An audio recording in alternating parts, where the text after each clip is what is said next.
का जो फागुन के इस पवित्र अवसर पर शिव महापुराण की कथा का लाभ ले रहे हैं। आज देवाधिदेव महादेव की कृपा से पवित्र योग सुंदर एकादशी का और भगवान शिव की अविरल भक्ति को प्राप्त करने का मिला है। मानव का देह केवल एक मनुष्य का शरीर ऐसा है जिस शरीर में भगवान का भजन किया जा सकता है।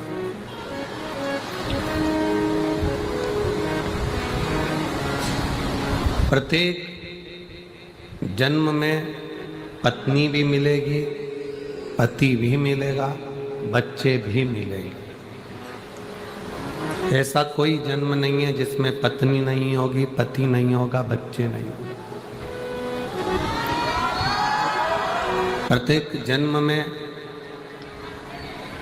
भोजन भी मिलेगा,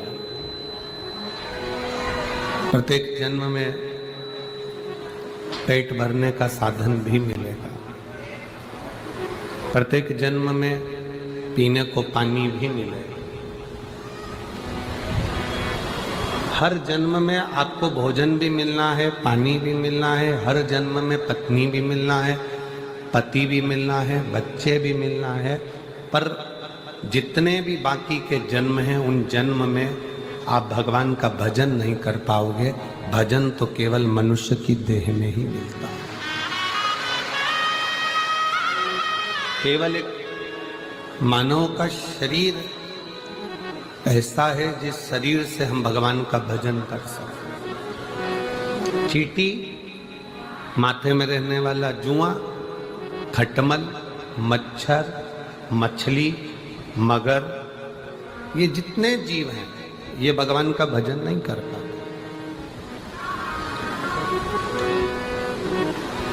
भजन करने के लिए तो केवल एक मानव का शरीर है जिसको भगवान ने दिया है और जिससे हम भजन कर।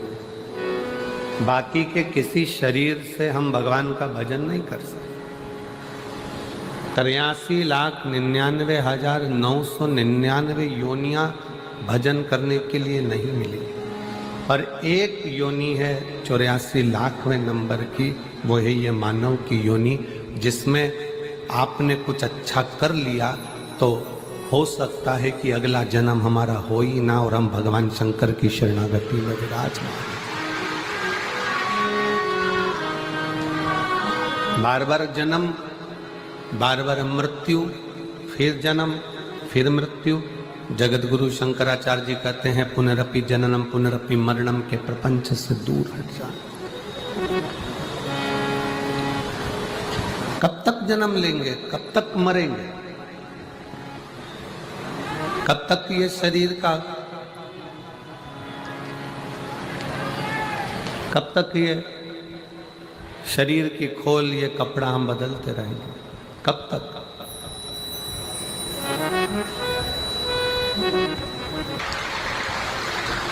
तुलसी बाबा का तो चरित्र कहता है कि आधी में पुनियाद, थोड़ा सा भी अगर मिल जाए तो बहुत है। कभी कभी हमने हमारे माता पिता के मुख से सुना था कि डूबते को तिनके का सहारा। डूबते को तिनके का सहारा मतलब डूबता हुआ व्यक्ति है, उसको एक छोटा सा तिनका भी अगर नजर आ जाता है तो उसमें भी उसको आस लग जाती है, उसको उसमें भी आस दिखने लगती है, उसमें उसको लगने लगता है कि अब मुझे भगवान बचा ले। डूबते को तिनके का सहारा। उसी तरह जब आप संसार के प्रपंच में, दुखों में, कष्ट में चारों तरफ से घिरे हुए हो, उस समय पर एक लोटा जल लेकर शंकर के मंदिर जाना तो आपको लगेगा कि डूबते को तिनके का सहारा है। एक शिव भक्त को शिव का सहारा।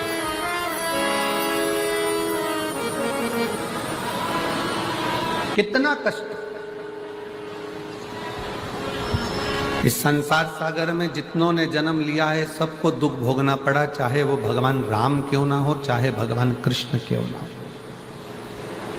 भगवान राम ने भी अगर पृथ्वी पर जन्म लिया है तो उनको भी दुख भोगना पड़ा, 14 वर्ष वन में रहना पड़ा, सीता जी का परित्याग करा। बच्चों का मुख भी बहुत समय के बाद देखने को मिला। भगवान कृष्ण ने अगर इस पृथ्वी पर जन्म लिया तो भगवान कृष्ण को भी दुख भोगना पड़ा। जन्म कहीं लिया, बड़े कहीं हुए, विवाह कहीं हुआ, जाकर विराजमान कहीं हुए, और आखिरी में भी वो द्वारका का त्याग करना पड़ा। कितना दुख।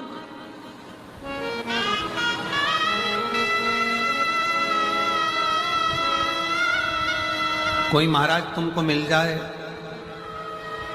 कोई महाराज तुमको मिल जाए, कोई बाबा तुमको मिल जाए और तुमसे कह दे कि मैं तेरी जिंदगी में दुख नहीं आने दूंगा, तो समझ लेना कि पक्का झूठेला है। माताएं एकादशी का व्रत करती, बहुत ध्यान से सुनना आज की कथा हो, शायद जिंदगी में मिली ना मिली, पर ये कथा का रिश्ता तो बहुत ध्यान से सुनना। स्कंद पुराण यहां तक कहती है कि इस कथा के चरित्र को जो श्रवण कर लेता है उसको 26 एकादशी करना भी नहीं पड़ती। इस एकादशी की केवल ये कथा सुनकर ही वो तर जाता है। बहुत ध्यान से सुनना इसको, कथा को। आज का नहीं है, ये नियम पहले का है। हमारे यहाँ पर सत्यनारायण की कथा होती थी तो पंडित जी सबके हाथ में थोड़ा थोड़ा फूल देकर, चावल देकर बिठा देते थे। बोलो बोलो, तुम्हारे इधर होता है कि नहीं होता ऐसा? जब कथा होती थी 2-4 दाना चावल का दे देते थे, बैठ जाओ कथा सुनने के लिए, हाथ में चावल पकड़ा देते थे, कथा पूरी होती थी। बोलो बोलो, तुम्हारे इधर होता है कि नहीं होता ऐसा? जब कथा होती थी सत्यनारायण जी की, भगवान की कोई कथा होती थी, या माताएं अपनी कथा पढ़ती है, कोई तीज की कथा, चतुर्थी की कथा, पंचमी की कथा, चतुर्थी की कथा, कोई कथा पढ़ती है तो हाथ में 2-4 दाने चावल के लेके बैठ जाती है, कथा सुनती है, फिर वो भगवान को समर्पित कर। ये आज का नियम नहीं, पुराना नियम है। किसी से पूछना कि चावल के दाने हाथ में लेकर कथा श्रवण करने का क्या फल होता है? हाथ में चावल का एक दाना भी अगर हमारे भीतर होता है और हम उस कथा को श्रवण करने के बाद वो दाना समर्पित करते हैं, उसका फल क्या होता है? मतलब है चावल का एक दाना मतलब आरोग्यता प्रदान करना, चंद्र का भाव। हे शिव, हम आपको बहुत कुछ नहीं दे सकते, एक चावल का दाना हमारे जीवन का एक अंश मात्र है महाराज, एक अंश।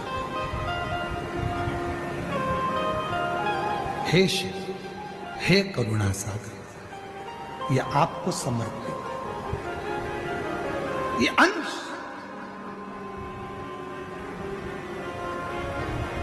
एक अंश। गेहूं वापिस गेहूं को जन्म दे देता है, चना वापिस चने को जन्म दे देता है। गेहूं के भी 2 हिस्से हो जाते हैं, चने के भी 2 हिस्से हो जाते हैं, सोयाबीन सोयाबीन को जन्म दे देता है, 2 हिस्से हो जाते हैं। मसूर मसूर को जन्म दे देती है, 2 हिस्से हो जाते हैं। पर चावल का एक दाना जिसके 2 हिस्से, 2 फड़ कभी नहीं होते, और वो चावल का दाना चावल को जन्म नहीं देता, वापिस अंकुरित नहीं होता, वो एक बार अंकुरित हो जाता है, फिर दूसरी बार अंकुरित वही चावल का दाना नहीं होता। गेहूं का दाना फिर अंकुरित होगा, सोयाबीन फिर अंकुरित होगा, चना फिर अंकुरित होगा, परंतु जो चावल का दाना है वो 2 फड़ में नहीं टूटता, वो अंकुरित वापिस नहीं होता। वो चावल का दाना एक बार शिव का हो गया, मतलब 2 भागों में नहीं बटा है। हे शिव, मैं एकाकार तेरे चरणों में हूं, मैं फिर संसार सागर में तेरा होकर आया था, तेरा रहना चाहता हूं, संसार सागर में अंकुरित नहीं होना चाहता, पूर्ण तेरा हो जाऊं, तुझ पर आश्रित हो जाऊं, तुझ पर समर्पित हो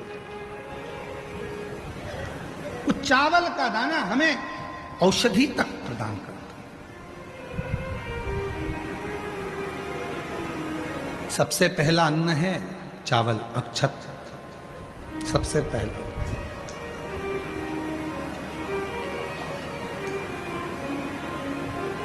सबसे पहला अगर कोई अन्न है तो वो अक्षत, सबसे पहला चावल, ये समर्पित है। एक चंद्रमौलेश्वर महादेव का नाम लेकर एक चावल का दाना भी सुख देता। और मेरी जीजियां याद रखें, मेरी जीजियों से निवेदन है, कभी कभी ऐसा लगता है शरीर में अगर कोई गांठ पड़ जाती है, बच्चादानी में गांठ आ गई, चेस्ट में गांठ आ गई, शरीर के कोई अंग में गांठ आ गई, घबराना नहीं है। डॉक्टर का इलाज करवाओ, दवाइयां लो, साथ में एक नियम बनाओ, प्रदोष काल में 2 दीपक शिव जी के मंदिर में लगाओ और 1 चावल का दाना शंकर भगवान पे चढ़ाना प्रारंभ करो। वही चावल के दाने को वापस उठाओ।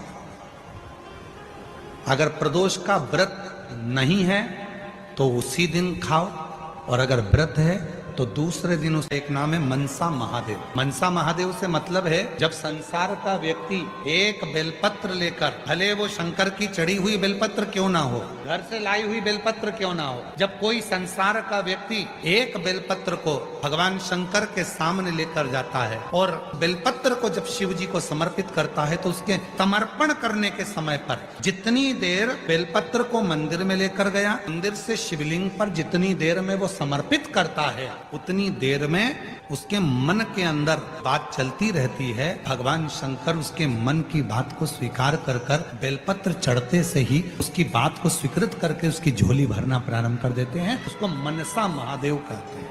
आपको मालूम है शिव जी को धतूरा क्यों चढ़ाया जाता है?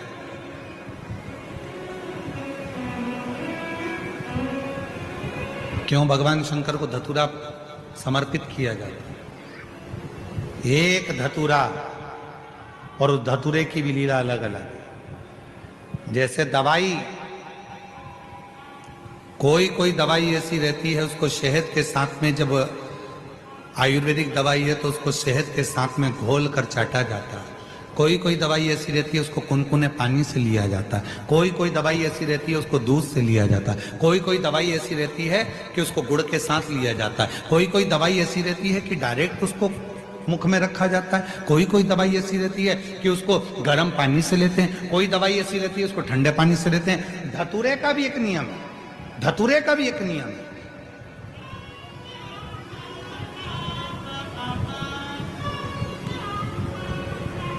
जब किसी के जीवन में गठिया जैसी बीमारी हो जाती है और लगता है कि गठिया बाय हो गए, उसका भी एक पत्र आया है। देखो कहीं ये पत्र देखिए। महाराज, मेरा नाम सुरेखा प्रमोद सूर्यवंशी है, मैं भूसावल से हूँ। कहीं बैठी हो तो हाथ हिला सकती हैं। सुरेखा प्रमोद सूर्यवंशी। गुरुजी, 15 सालों से मुझे गठिया जैसी बीमारी थी। मेरे हाथ पैर ठंड के समय में टेढ़े हो जाते थे। 15 साल से ऐसा कोई डॉक्टर नहीं जिसका मैंने इलाज नहीं करवाया। सारे इलाज करा के थक गई, पर मेरा पांव और हाथ दोनों टेढ़ा हो जाता था। कहीं बैठी हैं क्या? आप ही हैं? आ जाओ, आ जाइए, आ जाओ। 15 साल से बीमारी थी, सारे डॉक्टरों का इलाज करा के थक गई। ठंड के दिनों में मेरे हाथ पीछे मुड़ जाते थे, पांव से मैं चल नहीं सकती थी, घर में पड़ी रहती थी। गुरुदेव, किसी के कहने पर तब मैंने शिव पर भरोसा कर शंकर भगवान पर आपके कहने पर धतूरा चढ़ाना प्रारंभ करा। और आपने कहा था धतूरे को फोड़कर उसमें थोड़ा सा बेलपत्र लगाकर शिव को जब समर्पित करोगी, और तब बाबा देवाधिदेव महादेव की कृपा होकर तुम्हारा गठिया समाप्त हो जाएगा। और आज बाबा की कृपा से मैं गठिया के रोग से मुक्त हो गई और मेरा पूरा शरीर आज ठीक। औषधि वही है। कोई औषधि शहद से खाई जाती है, कोई पानी से खाई जाती है, कोई किसी से। अर्थात शिव महापुराण की कथा कहती है कि धतूरे को चढ़ाने का भी एक तरीका होता है।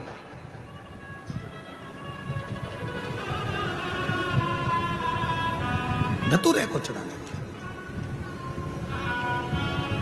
कोई बच्चा है, हाथ पैर से विकलांग है, शरीर से विकलांग है, नहीं सही हो रहा, प्रदोष की प्रदोष, एक धतूरा शिव जी को, एक दुर्वा, एक कनेर का पुष्प, तीनों शिव जी के मंदिर में चढ़ाना प्रारंभ कर दो।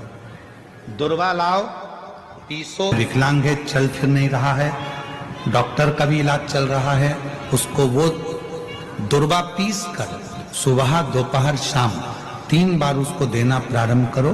धीरे धीरे बच्चे की बुद्धि का विकास होगा और बच्चा एक दिन इतना एक्टिव हो जाएगा कि खुद उठने का प्रयास करेगा और हाथ पैर भी उसका काम करेगा, खुद करेगा। डॉक्टर का इलाज करवाते रहो। धतूरा भी किस चीज के लिए चढ़ा रहे हो, कैसे समर्पित कर रहे हो, वो भाव। महाराज कौन है जिसने शिव को अपशब्द नहीं कहा, पर शिव फिर भी समता का भाव नहीं, समता का, भगवान शंकर समता का भाव। और इसीलिए मेरे देवाधिदेव महादेव चंद्रदेव के लिए स्वयं चंद्रशेखर, चंद्रमौली, चंद्रेश्वर बनकर प्रकट।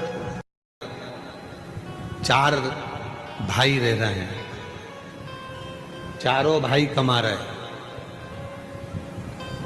व्यापार भी एक ही है, कमा के भी चारों भाई एक ही जगह पर ला रहे हैं। 4 देवरानी जेठानी उस घर के अंदर रहती हैं। थोड़ा ध्यान देना, बहुत सावधानी से इस कथा का स्मरण करिएगा। 4 भाई एक ही परिवार में रह रहे हैं, एक ही जगह पर कमाकर धन ला रहे हैं, एक ही जगह पर 4 देवरानी जेठानी रह रही हैं, चारों जेठानी देवरानी के बच्चे एक ही जगह पर रह रहे हैं। शिव महापुराण की कथा ये तक कहती है कि अपनी दृष्टि को जितनी देवरानी जेठानी घर में रह रही हैं और जितने भाई घर के अंदर रह रहे हैं, यदि सबकी कमाई एक जगह पर आ रही है तो चारों की दृष्टि एक जैसी रहना चाहिए। ये नहीं कि मेरे बेटे को मैं मलाई का दूध दे दूं और दूसरे के बेटे को सादा दूध दे दूं, मेरे बेटे को मैं घी की रोटी दे दूं, दूसरे को सादी रोटी दे दूं, मेरे बेटे को मैं 2 चम्मच घी लगा दूं और दूसरे के बेटे को 1 चम्मच घी लगा दूं। जिसकी दृष्टि में जो अपने बच्चों के प्रति प्रेम कर कर दूसरे के बच्चों के प्रति बैर उत्पन्न करना प्रारंभ कर देता है, उसके घर के बच्चों की जिंदगी अपने आप बर्बाद होना प्रारंभ हो जाती है, कोई उसको दूसरा बर्बाद नहीं करता। अब ये बात हमने एक बार कथा में कही तो एक बहन जी ने लिखकर भेजा, तो क्या हम हमारे बच्चे के लिए अच्छा नहीं सोच सकते? सोचो, मना कौन कर रहा है? पर जब तुम एक जगह पर रह रहे हो तो सबके प्रति सब बच्चे तुम्हारे। एक बार हमने कथा में कहा था, सबसे ज्यादा नरक में कौन जाता है? याद है आप लोगों को? बोलो तो जम के। सबसे ज्यादा नरक में कौन जाता है? तो एक बार हमने कथा में कहा था, सबसे ज्यादा नरक में जाता है प्रसाद बांटने वाला। तो खूब इस पे लोगों ने हमको अपशब्द लिखकर भेजा कि बताओ, सीवर वाले महाराज ने कह दिया कि सबसे ज्यादा नरक में कौन जाता है, तो क्या प्रसाद बांटने वाला जाता है।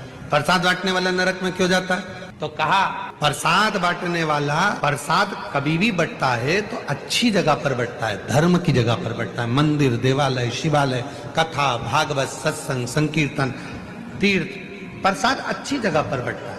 प्रसाद कभी किटी पार्टी में नहीं बंटता, प्रसाद शादी के फंक्शन में नहीं बंटता, प्रसाद 25वीं शादी की सालगिरह में नहीं बंटता, प्रसाद सिल्वर जुबली, गोल्डन जुबली पर नहीं बंटता, प्रसाद धर्म की जगह पर बंटता है। और जब धर्म की जगह पर कोई व्यक्ति प्रसाद बांटने खड़ा होता है, दूसरा आया तो हाथ ऐसा होता है, और खुद के घर का पहचान वाला आया तो हाथ ऐसा हो जाता है, वो व्यक्ति नरक चले जाता। जितना एकादशी के दिन भगवान का ओम नमो भगवते वासुदेवाय का जाप करें या अपने गुरु मंत्र का स्मरण करें, या जो मंत्र आपके हृदय में समाहित हो, श्री शिवाय नमस्तुभ्यम, ओम नमः शिवाय, राम कृष्ण शिव, जो मन पड़े उसका भजन करें, पर दिल से करें। जितनी देर करते बने उतना देर करो। माला पकड़ने की भी जरूरत नहीं कि माला पकड़ के बैठो, तो घटके जिब्या से जप लो नहीं, जी वही उत्तम ही पूरा हो जाए, वही बहुत है। शास्त्र ये नहीं कहता कि भगवान को चावल नहीं चढ़ाना चाहिए। यहाँ शास्त्र कहता है आप शिव जी को चाहे एकादशी हो, चाहे द्वादशी हो, चाहे प्रदोष हो, चाहे पूर्णिमा हो, चाहे अमावस्या हो, चावल का दाना आप भगवान शिव को समर्पित कर सकते हो, और ज्यादा नहीं। शंकर कभी ये नहीं कहते कि मुझे बहुत सारा चढ़ा। शंकर जी की कथा कहती है कितना, मात्र 1 चावल। ज्यादा पितृदोष हो, ज्यादा तकलीफ चल रही हो, बहुत ज्यादा कष्ट में हो, तो शिव मंदिर में बैठकर या घर के मटका परिंदा या पूजन वाली जगह पर बैठकर 12 श्लोक का सुधा स्तोत्र का पाठ भी कर सकते। घर के बुजुर्ग, घर के बड़े शिव की आराधना करते आए हैं, शंकर भगवान की साधना करते आए हैं, तो याद रखना कि उसके घर के बच्चों का बाल बांका भी नहीं हो सकता जिसके बुजुर्ग शिव की साधना, जिसके बुजुर्ग